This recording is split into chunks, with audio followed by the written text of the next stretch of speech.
पहले मैं आप लोगों के साथ एक चीज डिस्कस करना चाहूंगी, that is the question why we study biology. First of all, biology क्या है? I hope you all know biology is the study of living organisms और लिविंग बींग्स।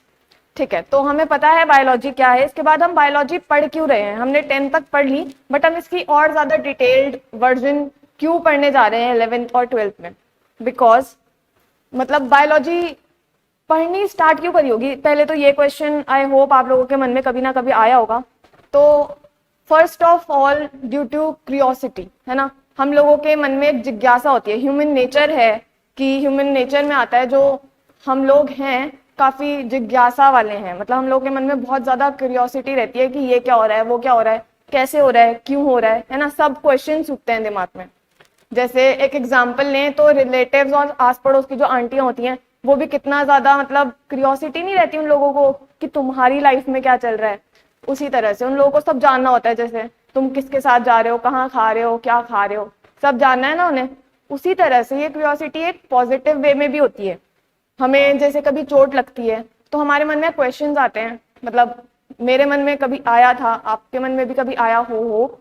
तो जैसे चोट लगी तो मन में आया कि यार ये हील कैसे हो रही है अपने आप।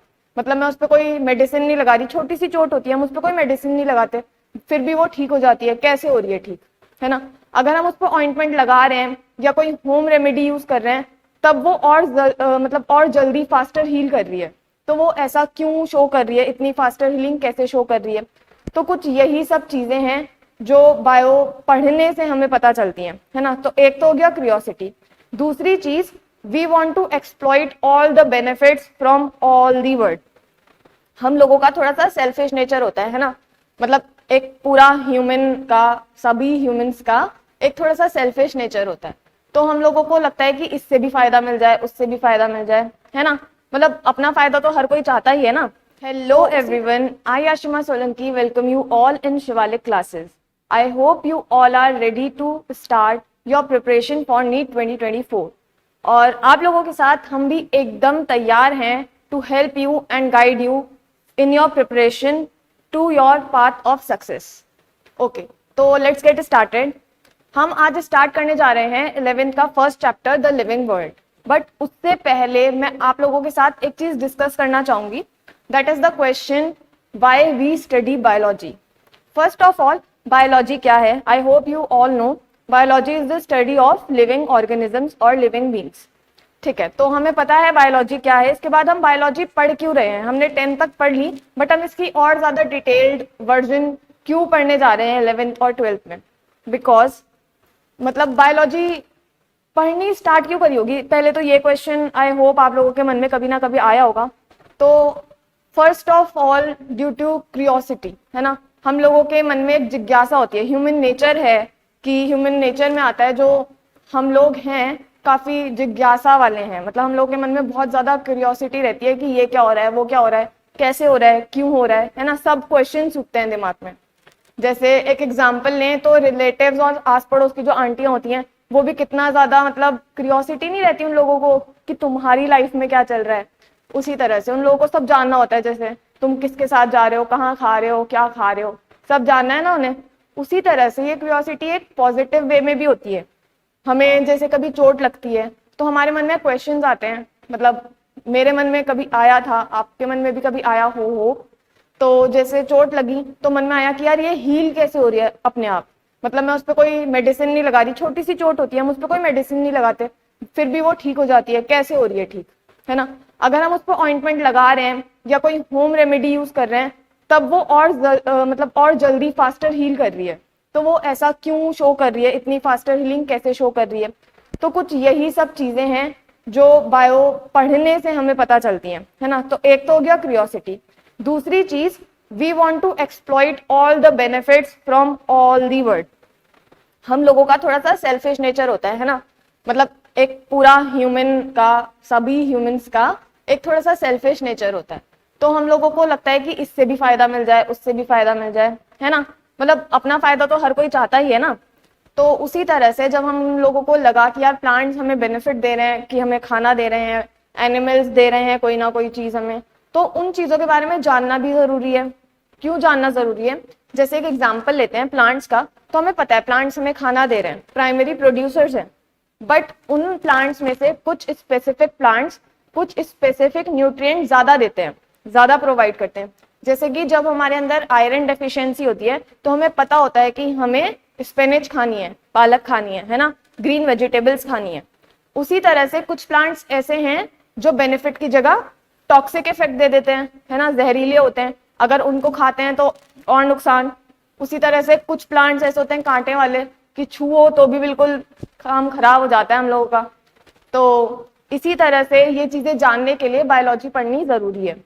इसके अलावा अगर मैं एक एग्जांपल लूं कि ये तो बड़ी चीजों की बात हो गई जो हमें पता है, बट एक होते हैं माइक्रो ऑर्गेनिजम्स, है ना, हमने माइक्रो ऑर्गेनिजम्स के बारे में भी पढ़ना है। पूरा मोनेरा का सारा हिसाब हमने पढ़ना है कि वो रिप्रोड्यूस कैसे कर रहा है, वो न्यूट्रिशन कैसे ले रहा है, सब कुछ हम पढ़ेंगे, वो बेनिफिट्स क्या दे रहा है।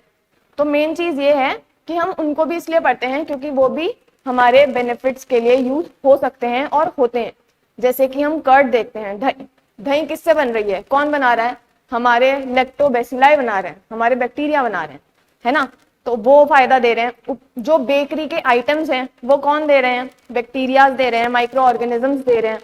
उसके अलावा और भी चीजें, बट एक पहलू तो ये हो गया कि वो हमारे लिए कुछ अच्छी चीज हमें प्रोवाइड कर रहे हैं, साथ ही साथ वो हमें डिजीजेस भी कॉज करते हैं, कुछ बैक्टीरियाज। अब वो डिजीजेस की हमें अगर मेडिसिन बनानी है तो हमें पता होना चाहिए कि उस बैक्टीरिया का वीक पॉइंट क्या है जिसको हम टारगेट करके मेडिसिन बनाएं। तो वो टारगेट करने के लिए वो वीक पॉइंट पता होना जरूरी है। और वो वीक पॉइंट हमें कैसे पता चलेगा बताओ? ऑब्वियसली उस पर रिसर्च करके, उसके बारे में पढ़ के कि क्या उसकी सेल वॉल ज्यादा उसके लिए मतलब इंपॉर्टेंट है या कोई और ऐसी चीज है जिस पर हम एकदम टारगेट करके उसको मार सकते हैं, है ना। तो इसी इन चीजों की वजह से, इन चीजों को जानना हमें बहुत जरूरी है टू लिव। आज के टाइम में बहुत जरूरी है हमें ये सारी चीजें जानना, और ये सारी चीजें हम किसके अंडर पढ़ते हैं, बायोलॉजी में। ओके, तो इस वजह से हम बायोलॉजी पढ़ते हैं। साथ ही साथ बहुत ही इंटरेस्टिंग सब्जेक्ट है। मैथ्स के भी जो स्टूडेंट्स हैं, कुछ स्टूडेंट्स मैंने ऐसे देखे हैं जिनको बायो ज्यादा पसंद है बट ले ली उन्होंने मैथ्स। तो मेरे हिसाब से डे टू डे लाइफ में भी हमारी बायो इतनी ज्यादा काम आती है, इतनी ज्यादा सुनने को आती है, पढ़ने को आती है, समझने को आती है कि एक बहुत ही इंटरेस्टिंग चैप्टर अपने आप में बन जाता है। तो आई होप आप लोग भी इसको इंटरेस्ट लेके पढ़ें, बर्डन की तरह ना पढ़ें। ऐसे सोचो कि तुमको रोज कोई ना कोई नई चीज पता चलेगी तो ज्यादा मजे आएंगे। चलो तो लेट्स गेट स्टार्टेड। आज स्टार्ट करते हैं 11th का first chapter, the living word. The living word में सबसे इंपॉर्टेंट टॉपिक आता है हमारा टेक्सोनॉमी। तो ये जो टेक्सोनॉमी है ये क्या है, क्यों है, पढ़ क्यों रहे हैं, इसका मतलब क्या है, जानने की कोशिश करते हैं। एक एग्जाम्पल के थ्रू समझो आप लोग। देखो, एक बच्चा है जिसका नाम रमेश है, ठीक है। तो वो जो रमेश है वो 11th क्लास के डी सेक्शन में पढ़ता है, किसी भी स्कूल के, कोई भी स्कूल के 11th डी सेक्शन में पढ़ने वाला एक बच्चा है रमेश। उसके बायो के मार्क्स मुझे जानने हैं, ठीक है। मैं क्या करूंगी, मैं 11 मतलब उस स्कूल में जाके वो जो रजिस्टर है उस पर्टिकुलर क्लास का 11th डी का, उस रजिस्टर को ओपन करके अल्फाबेटिकल ऑर्डर में जो नाम अरेंज्ड हैं उनमें मैं डायरेक्ट आर पे जाऊंगी और आर पे उसका नाम ढूंढ लूंगी। इस प्रोसेस में मुझे कितना टाइम लगेगा, 5 से 10 मिनट।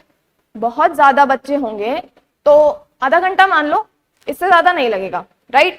बट मान लो अगर स्कूल वालों ने एक लिस्ट बना रखी होती, सिर्फ सारे के सारे स्कूल के बच्चों के नाम एक ही लिस्ट में रैंडमली अरेंज्ड होते, तो मुझे उस एक रमेश को ढूंढने में कितना समय लगता।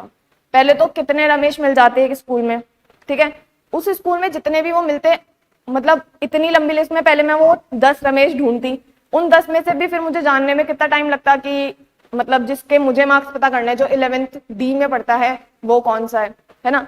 तो ये टाइम कंज्यूमिंग प्रोसेस हो जाता, मेरे को कम से कम 4 से 5 घंटे लग जाते हैं, 2 से 3 घंटे लग जाते हैं ना। तो हमें जो वो अरेंजमेंट है, जो मतलब सिस्टमैटिक ऑर्डर जनरेट किया गया है स्कूल के द्वारा कि एक पर्टिकुलर सेक्शन के बच्चों का नाम अल्फाबेटिकली एक अलग से रजिस्टर में होगा, इस चीज ने मुझे को कितनी हेल्प कर दी उस प्रोसेस को करने में, अपना डाटा निकालने में, है ना। यही एग्जैक्टली काम होता है टेक्सोनॉमी का, टेक्सोनॉमिक स्टडीज का। तो टेक्सोनॉमी स्टडीज देखो कुछ नहीं है, एक डाटा हैंडलिंग की स्टडी है। जो भी डाटा है लिविंग ऑर्गेनिजम्स का, जितने भी लिविंग ऑर्गेनिजम्स हैं, बहुत सारे हैं, मतलब बहुत ही सारे हैं हमें पता है, तो उन सारे के सारे लिविंग ऑर्गेनिजम्स का एक डाटा अरेंज करने में, एक अच्छे से तमीज से सिस्टमैटिक ऑर्डर में अरेंज करने को हम क्या कह रहे हैं, टेक्सोनॉमी। देखते हैं इसकी डेफिनेशन। तो सबसे पहले लिखा है we know there are 1.7 to 1.8 million of discovered species. Discovered की बात हुई है यहाँ पे, अनडिस्कवर्ड अभी भी बहुत हैं जो नहीं हो रखे हैं डिस्कवर्ड, बट जिनका हमें पता है वो भी इतने ज्यादा हैं, 1.7 to 1.8 मिलियन। समझ रहे हो कितने ज्यादा हैं? अगर एक एक करके पढ़ने लग गए तो जिंदगी कम पड़ जाएगी, ठीक है।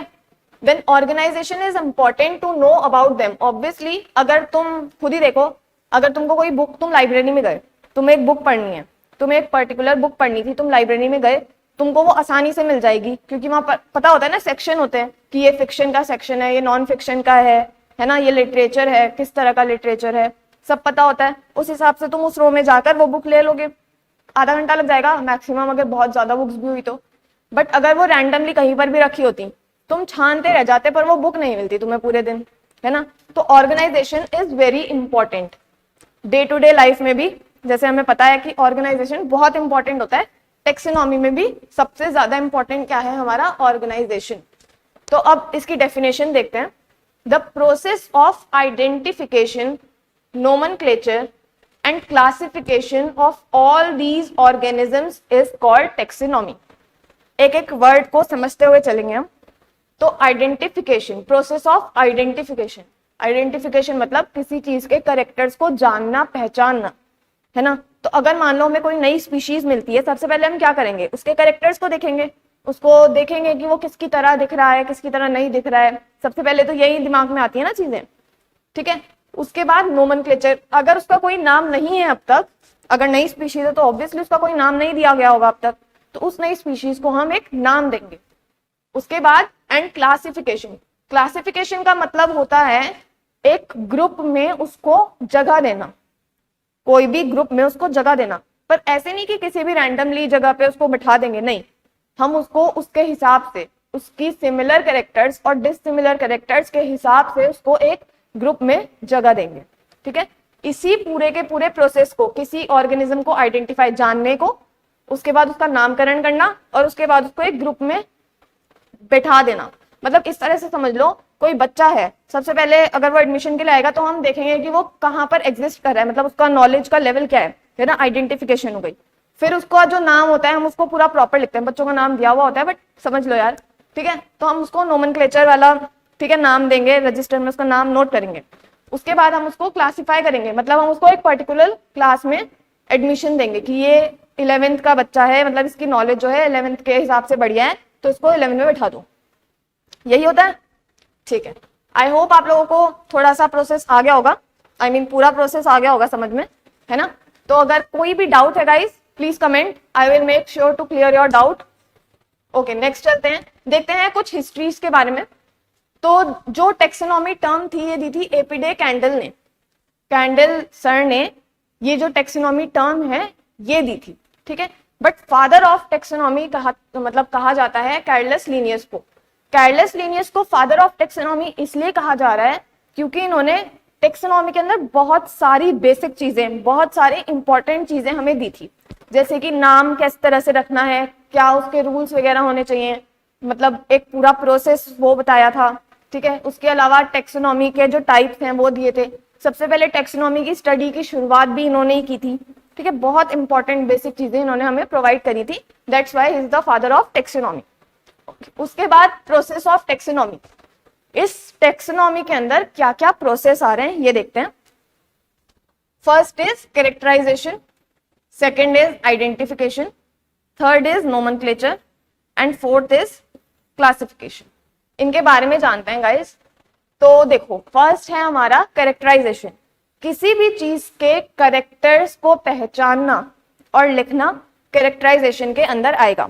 मान लो मेरे को कोई जानवर दिखा जो कि डॉग जैसा है, ठीक है, उसके फर बहुत लंबे हैं, डॉग जैसा है, मतलब 4 पैर है, उसके कान है अच्छे से, सींग नहीं है, तो इस तरह के मुझे कुछ फीचर्स दिखे डॉग लाइक, तो मैंने देखा कि यार ये कुछ अलग सा लग रहा है, डॉग नहीं है बट कुछ अलग सा लग रहा है, कोई नई सी स्पीशीज लग रही है, तो मैं उसके वो जो करेक्टर्स हैं, जो डॉग लाइक करेक्टर्स हैं या उससे डिसिमिलर करेक्टर्स हैं, मैं वो नोट डाउन करूंगी। ओके, तो मतलब उसके जो मॉर्फोलॉजिकल करेक्टर्स हैं मैं उनको नोट डाउन कर रही हूँ। उसके बाद अगर मेरे पास फैसिलिटीज अवेलेबल हैं, अगर मेरे पास इक्विपमेंट्स है, लैब है, ये सब चीजें हैं, तो मैं उसके बाकी के कैरेक्टर्स देखूंगी, जैसे कि उसकी एनाटॉमी, उसके अंदर जो ऑर्गन्स हैं उनकी फंक्शनिंग, उसका डेवलपमेंट, उसका इकोलॉजिकल बिहेवियर, वो अपने एनवायरमेंट के साथ कैसा बिहेव कर रहा है ना।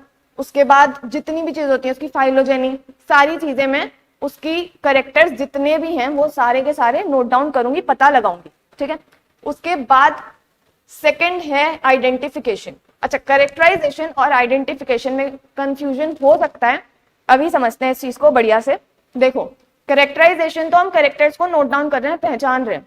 आइडेंटिफिकेशन में आपको एक वर्ड याद रखना है, कंपैरिजन। आइडेंटिफिकेशन में हम कंपेयर कर रहे हैं किसको, जो हमें नई स्पीशीज मिली है उसे, और नई स्पीशीज को एक पुरानी स्पीशीज के साथ। पुरानी स्पीशीज ऐसा नहीं कि कोई सी भी स्पीशीज उठा लो। अगर तुम्हें दो बच्चे कंपेयर करने हैं, तुम्हें पता लगाना है इनमें से ज्यादा इंटेलिजेंट कौन है, तो तुम कैसे कंपेयर करोगे?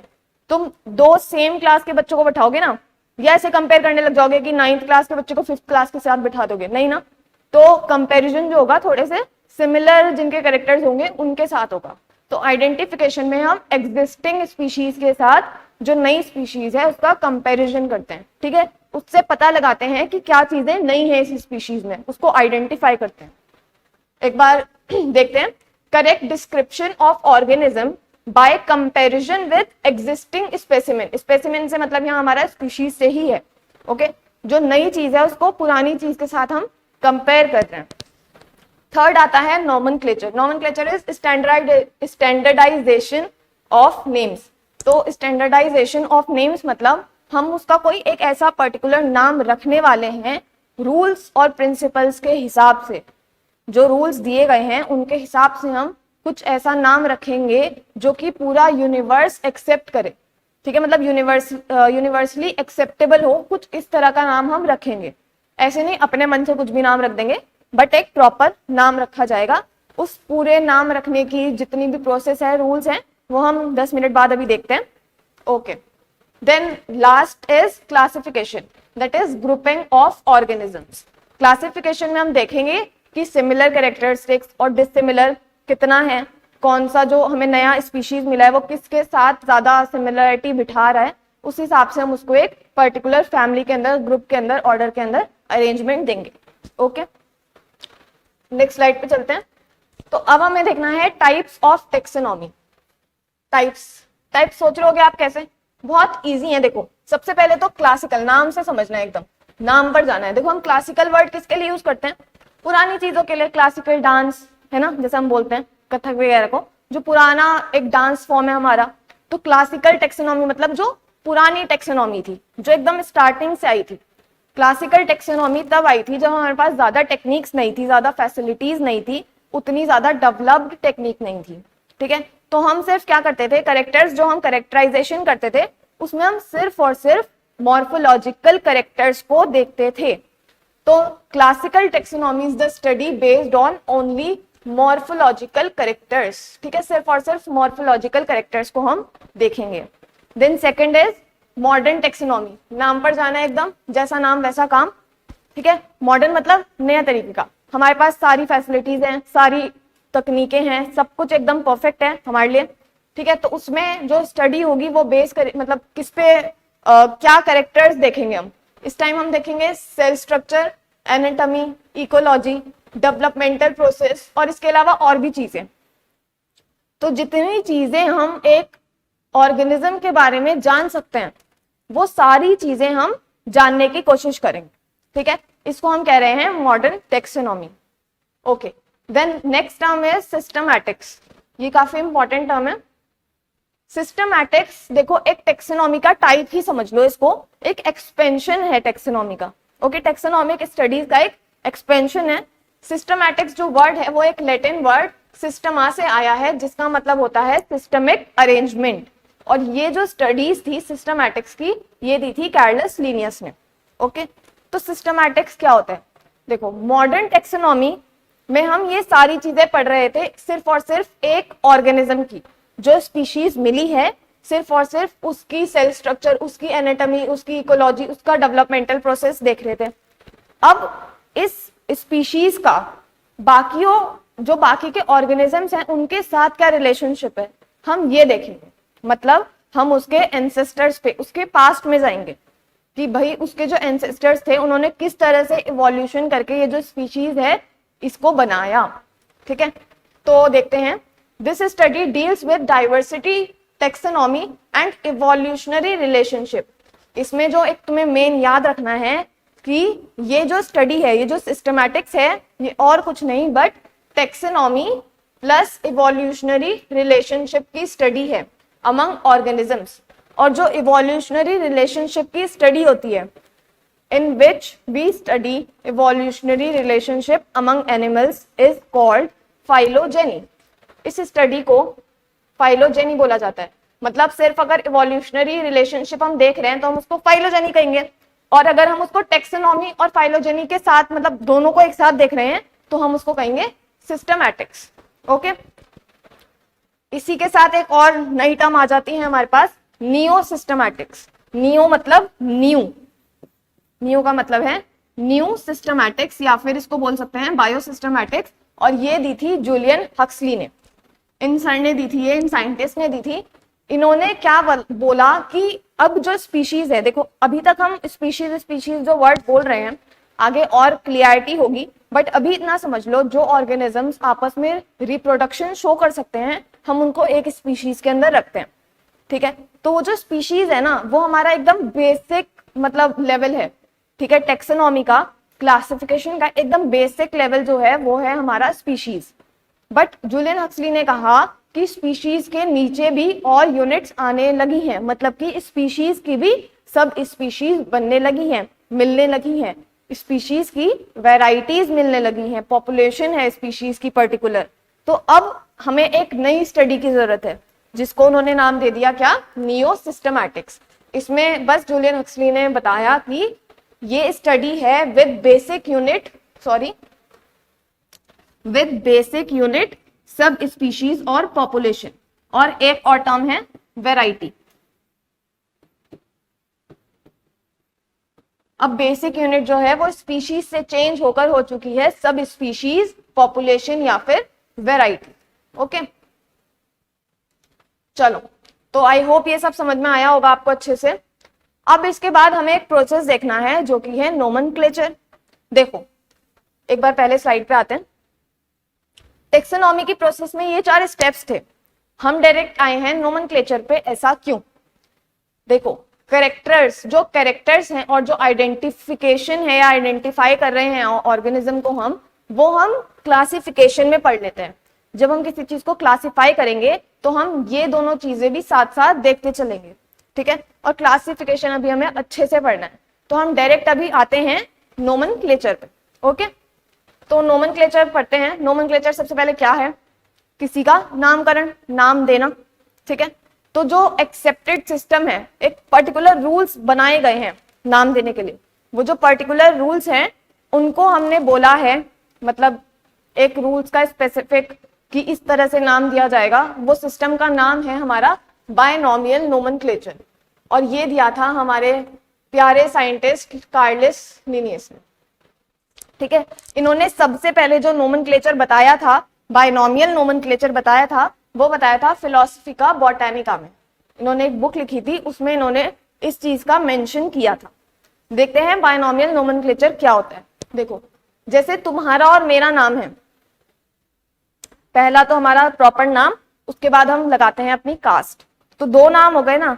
नाम तो मेरा पूरा है, जैसे मेरा नाम आशिमा सोलंकी है, तो आशिमा तो मेरा नाम हो गया, सोलंकी मेरी कास्ट हो गई। बट ये 2 वर्ड से बना हुआ नाम है ना। तो ये जो 2 वर्ड्स हैं इनको हम 1 और 2 मतलब बाई, तो बाई नॉमियल, 2 नाम वाला नोमेनक्लेचर, बायनॉमियल नोमेनक्लेचर। ओके, तो इसी तरह से जो ये नोमेनक्लेचर है, इसमें आगे देखेंगे हम क्या होता है। सबसे पहले मतलब उससे पहले हम देखते हैं कुछ ये टर्म्स हैं, टर्म्स नहीं है ये, कुछ यूनिट्स हैं, कुछ यूनियंस हैं जो कि नाम देती हैं। ठीक है, जो अगर कोई नई स्पीशीज मिलेगी तो उनको नाम देने का जिम्मा इनका होता है। सबसे पहला है आईसीबीएन। आईसीबीएन होता है international code for botanical nomenclature. ये उनको नाम देते हैं जो मतलब बॉटनी के अंदर आते हैं, मतलब कि बेसिकली जो प्लांट्स हैं उनको नाम देने का काम ये करेंगे, ठीक है। देन फिर है आईसीजेडएन। आईसीजेडएन है international code for zoological nomenclature, ठीक है। ये बोटानिकल मतलब प्लांट्स के लिए, ये जूलॉजिकल मतलब एनिमल्स के लिए।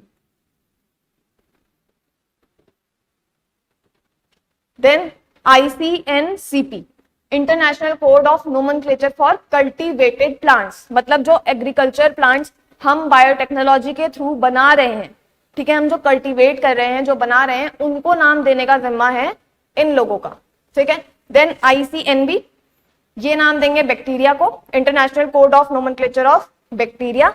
Then international code of virus classification, virus classification and nomenclature, जो वायरसेस होंगे, कोई भी अगर नया वायरस मिलता है तो उनको ये यूनियन नाम देगी। आगे चलते हैं।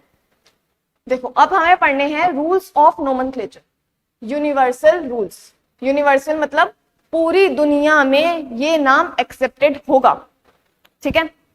देखो इसके रूल्स पढ़ने हैं। रूल्स पढ़ने से पहले मैं आपको बता दूं फिर से, जो नाम रखे जाएंगे वो बायनोमियल नोमेनक्लेचर के हिसाब से रखे जाएंगे, मतलब दो नामों का एक पूरा नाम बनेगा, ठीक है। तो पहला रूल है biological name should be in Latin and written in italics. 2 second guys.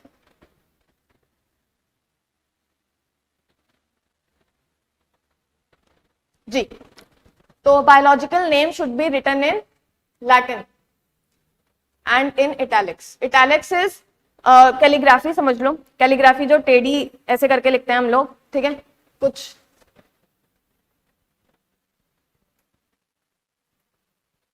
इस तरह से, जो इस तरह से कंप्यूटर में प्रिंट निकलता है इटैलिक्स का, उस जो कैलीग्राफी है उसमें नाम लिखा जाएगा हमेशा, ठीक है। और जो नाम होगा वो किस में रखा जाएगा, कौन सी भाषा में, लैटिन में, ठीक है।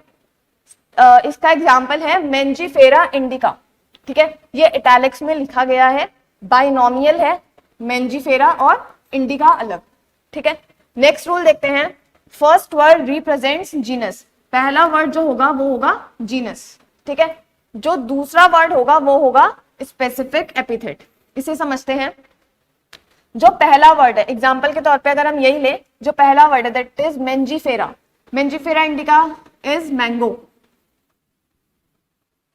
वो भी इंडियन मैंगो जो है, ठीक है। तो इंडियन मैंगो का नाम है मेंजीफेरा इंडिका। इसका जो पहला वर्ड है Mangifera, that is its genus, Mangifera genus का नाम है। और जो इंडिका है वो इसका स्पेसिफिक एपिथेट है। स्पेसिफिक एपिथेट मतलब इसका पर्टिकुलर कैरेक्टर या फीचर पे दिया गया नाम। देखो अगर तुम्हें किसी दोस्त को नाम देना है तो तुम उसकी किसी क्वालिटी पे, कुछ किसी फीचर पे नाम देते हो ना। अगर कोई थोड़ा सा हेल्दी होता है तो उसको कद्दू नाम दे दिया, है ना। तो अगर किसी को भी हमें नाम देना होता है तो हम उसको मतलब उसकी किसी क्वालिटी के बेसिस पे नाम देते हैं। तो साइंटिफिक वर्ड में भी यही चीज हम करते हैं। जो कोई भी ऑर्गेनिज्म है उसका पर्टिकुलर नाम हम उस तरह का देते हैं जो उसका थोड़ा सा फीचर से मैच करता हुआ हो। यहाँ पर इंडिका रिप्रेजेंट्स इंडिया, तो इंडिया में पाया जाने वाला आम है, इसलिए उसको नाम जो स्पेसिफिक एपिथेट है उसको इंडिका रख दिया गया, ठीक है। और ये जो सेकंड वर्ड होता है ये रिप्रेजेंट करता है स्पीशीज का नाम। जो मेंजीफेरा है इसकी एक पर्टिकुलर स्पीशीज जो कि इंडिया में होती है, that is Mangifera indica. Next उस पे आते हैं। The word denoting genus, Mangifera जो है should be starts with capital letter B, capital letter, while the name of species should be started with small letter.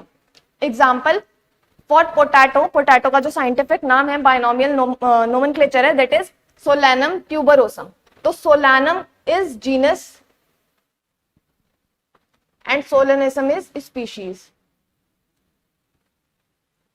ठीक है। तो जो जीनस का नाम है उसमें कैपिटल लेटर है और जो स्पीशीज का नाम है वो स्मॉल लेटर से स्टार्ट है, ठीक है। इसी तरह से नेक्स्ट लेते हैं। If the name is handwritten both the words should be underline separately.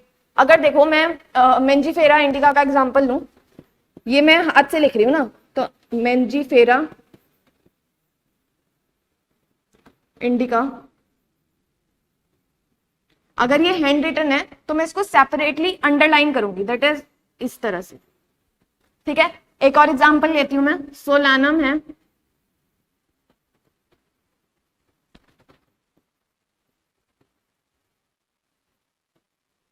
तो इसको मैं सेपरेटली सोलानम को अलग अंडरलाइन करूंगी और ट्यूबरोसम को अलग अंडरलाइन करूंगी, ठीक है। तो अगर आप कॉपी में लिखते हैं तो आप इस तरह से नाम लिखेंगे। Last is the name of author should be return in abbreviated, abbreviated मतलब छोटा करके, abbreviated form at the end of biological name and should not be in italics, italics में नहीं लिखा जाएगा और अंडरलाइन ना अंडरलाइन किया जाएगा।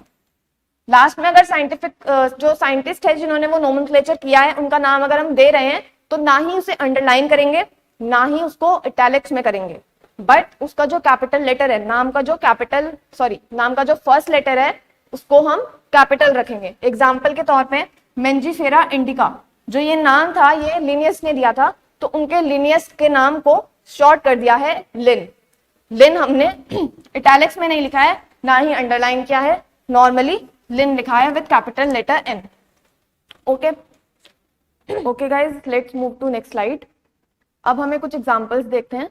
तो नाइटशेड को हम बाइनोमियल नोमेनक्लेचर के हिसाब से कहेंगे Solanum nigrum, tomato is Solanum lycopersicum, then brinjal is Solanum melongena, lion is Panthera leo, tiger is Panthera tigris, leopard is Panthera pardus, and modern men, I hope you all know, Homo sapiens. Okay, then next slide पे चलते हैं। अब हमने देखना है trinomial nomenclature क्या होता है, ठीक है। सबसे पहले ये जो ट्राइनोमियल नोमेनक्लेचर था ये दिया था लेमार्क ने, एक साइंटिस्ट थे लेमार्क, उन्होंने ये ट्राइनोमियल नोमेनक्लेचर का किस्सा स्टार्ट किया। इसमें क्या उन्होंने कहा कि अब हमें स्पीशीज के आगे सब स्पीशीज और वेराइटीज मिलने लगी, ठीक है। उन स्पीशीज का भी कुछ एक यूनिट मिलने लगा, उन स्पीशीज के भी टाइप्स मिलने लगे, तो उन्होंने कहा इनको हम सब स्पीशीज या वेराइटीज या पॉपुलेशन हम कह रहे हैं, इनको हम अलग से एक नाम दे सकते हैं, ठीक है। इसी चीज को हमने कहा आगे जाके ट्राइनोमियल नोमेनक्लेचर।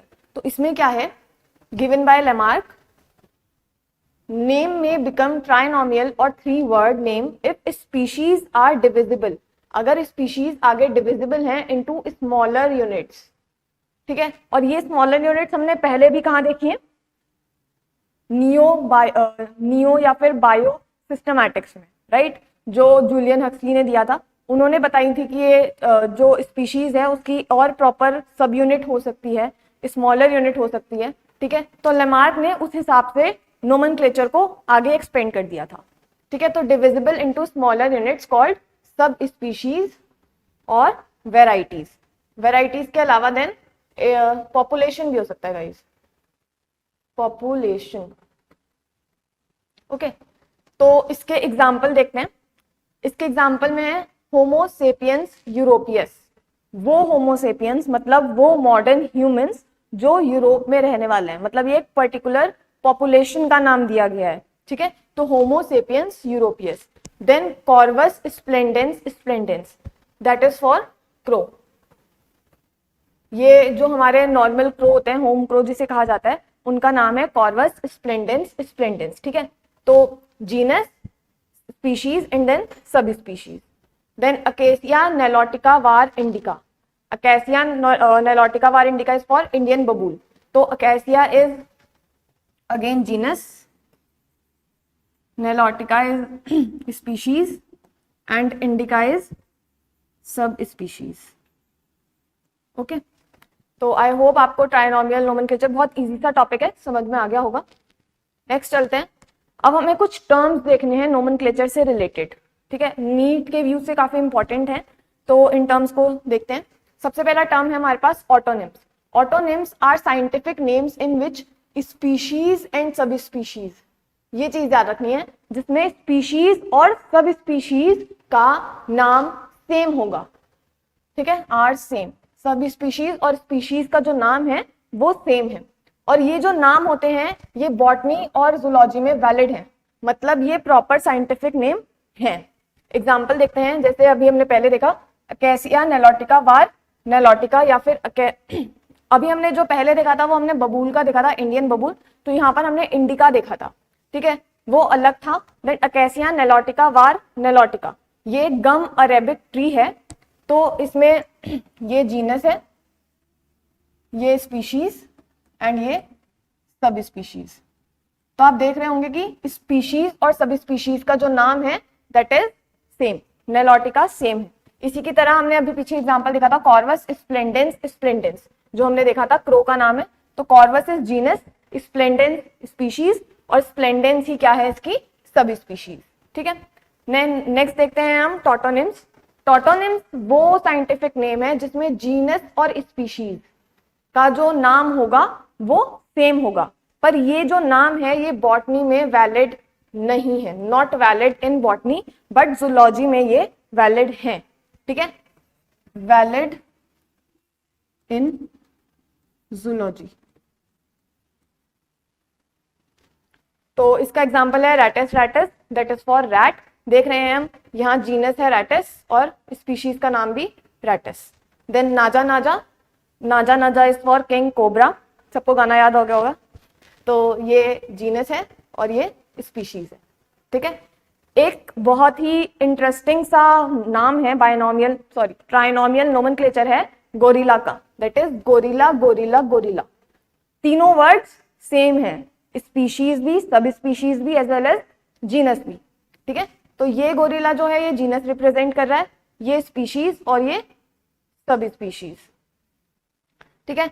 जो ये एग्जाम्पल है ये it is an autonym as well as tautonym, ये ऑटोनिम भी है क्योंकि इसमें जो सब स्पीशीज और स्पीशीज है वो सेम है, साथ ही साथ ये टॉटोनिम भी है क्योंकि इसमें जीनस भी सेम है और स्पीशीज भी सेम है। ओके, नेक्स्ट स्लाइड चलते हैं। देन हमारे पास जो टर्म है वो है होमोनिम। होमोनिम का मतलब है two organism having same scientific name, दो ऑर्गेनिज्म का सेम नाम है, तो ऑब्वियसली गाइस ये चीज वैलिड नहीं होगी क्योंकि इससे कंफ्यूजन बढ़ेगा, है ना। तो this is not valid in botany as well as zoology. ये चीज ना गलती से हो जाती है, लाइक किसी ने कहीं पर इसका कुछ और नाम रख दिया एंड कहीं पर वही नाम किसी और चीज का रख दिया गया, ठीक है। जैसे ही ये गलती नजर में आती है इस चीज को सुधारा जाता है, तो that is not on purpose, मतलब गलती वाला काम है ये, बट हमने इसको एक टर्म दे दिया है कि होमोनिम कहते हैं इस तरह के नाम। Example earlier Prunus dulcis is representing both almond and plum. जो ये नाम था प्रूनस डुल्सिस, ये प्लम और आलमंड दोनों के लिए वैलिड था, but later Prunus dulcis is designated to almond. फिर हमने ये नाम किसको दे दिया, सिर्फ और सिर्फ आलमंड को, बादाम को, एंड न्यू नेम इज मतलब नया नाम रखा गया Prunus domestica for plum, plum को हमने नया नाम दिया, ठीक है। उसके बाद सिनोनिम्स, ये तो हमें पता है, सिनोनिम हम पढ़ते आए हैं, इंग्लिश में पढ़ते हैं हम लोग। One organism having more than one name, ठीक है। अगर एक से ज्यादा नाम होगा, एक से ज्यादा नाम होगा तो हम उसको कहेंगे सिनोनिम। एग्जाम्पल एल्बैगो कैंडिडा, एल्बैगो कैंडिडा और साइटोपस कैंडिडस, ये दोनों ही नाम एक फंगस के हैं, ठीक है, व्हाइट रस्ट फंगस के हैं जो ब्रासिकेसी फैमिली में होता है, कैबेज फैमिली जिसे हम कहते हैं, ठीक है। उस फैमिली में होने वाला एक फंगस है, एक डिजीज है, मतलब फंगस जो डिजीज कॉज करता है, दैट इज व्हाइट रस्ट। उसको हमने दो नाम दे रखे हैं, एल्बैगो कैंडिडा एंड साइटोपस कैंडिडस, ठीक है, सिस्टोपस कैंडिडस सॉरी, ठीक है। तो जो इसका करेक्ट नाम होगा वो एक ही होगा इनमें से, राइट। अगर हम बोल रहे हैं कि जो यूनिवर्सली एक्सेप्टेड हो, तो यूनिवर्सली एक्सेप्टेड सिर्फ एक होगा, करेक्ट नाम हम सिर्फ एक देंगे। वो प्रायोरिटी यहाँ पर हमने दी है सिस्टोपस कैंडिडस को, ठीक है। तो करेक्ट नेम सिस्टोपस कैंडिडस है, एंड जो अल्बैगो कैंडिडा है वो इसका सिनोनिम माना जाएगा। अब सोचने वाली बात यह है कि हमने एक को ही क्यों डिसाइड किया, मतलब हमने कैसे डिसाइड किया कि जो अल्बैगो होगा वो सिनोनिम होगा, ठीक है। तो ये हम डिसाइड करते हैं, प्रायोरिटी हम किसको रखते हैं ये देखते हैं, प्रिंसिपल ऑफ प्रायोरिटी, ठीक है, पढ़ते हैं। According to the principle of priority, if the first name given to any organism, ठीक है, अगर जो पहला नाम है किसी भी ऑर्गेनिज्म को जो रखा गया है is according to the rules and principles, then that will be considered at first preference. अगर जो नाम सबसे पहले दिया गया है वो एकदम परफेक्ट है, यूनिवर्सली जो रूल्स और प्रिंसिपल्स रखे गए हैं उनके अकॉर्डिंग एकदम करेक्ट नाम है, तो हम उस नाम को ही क्या कहते हैं प्रायोरिटी देंगे, प्रेफरेंस देंगे. And the remaining all names are considered as synonyms. बाकी सारे क्या कहेंगे, सिनोनिम्स कहलाएंगे. ठीक है, एक एग्जाम्पल इसका दिया गया, एक तो हमने अभी देखा व्हाइट रस्ट का एग्जाम्पल. अब हमें देखते हैं एक टोमेटो का एग्जाम्पल है. टोमेटो का जो वैलिड नेम है दैट इज लाइकोपर्सिकम एस्कुलेंटम. ठीक है, ये इसका वैलिड नेम है जो कि यूनिवर्सली एक्सेप्टेड वैलिड नेम में आता है. उसका एक सिनोनिम है जो हमने थोड़ी देर पहले पढ़ा था, सोलानम लाइकोपर्सिकम. ठीक है, तो ये जो ये नाम है सोलानम लाइकोपर्सिकम, ये इसका सिनोनिम है. तो I hope you all enjoyed the lecture and आपको सभी कुछ एकदम परफेक्टली समझ में आया होगा. अगर कोई भी चीज आपको नहीं समझ में आई है, कोई भी डाउट है, please comment, I will make sure to clear it. Okay, then I wish you all the best of luck for the exams, for the preparation. Thank you.